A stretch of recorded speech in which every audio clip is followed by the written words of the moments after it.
ఇంకోటి ఏంటంటే పిఎస్ఆర్ ఆంజనేయులు చాలా నిజాయితీపరుడు అనే స్టేట్మెంట్ ఇచ్చాడు ఉండవెల్లి అరుణ్ కుమార్.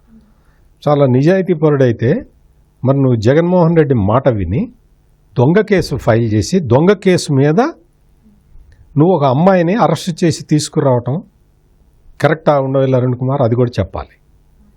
నిజాయితీపరుడు.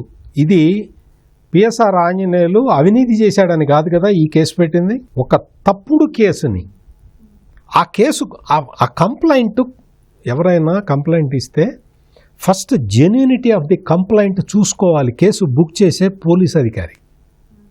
అది చేశాడా అనేది ఉండవెల్లి అరుణ్ కుమార్ చెప్పాలి. అది చెయ్యకుండా పిఎస్ఆర్ ఆంజనేయుల్ని జగన్మోహన్ రెడ్డి ఏం పిలిచేవాడు, వాళ్ళ నాన్న రాజశేఖర రెడ్డి ఏం పిలిచేవాడు, అవన్నీ మాకెందుకయ్యా? చేసిన పని ఏంటి, ఆ చేసిన పనితోటి జరిగిన డెవలప్మెంట్ ఏంటి, ఆ డెవలప్మెంట్ కారణంగా ఈ పరిణామాలన్నీ జరిగినాయి అనేది ఈ వాస్తవాన్ని కప్పిపుచ్చి పోలీసులు పనిచేయడానికి వీల్లేదంటే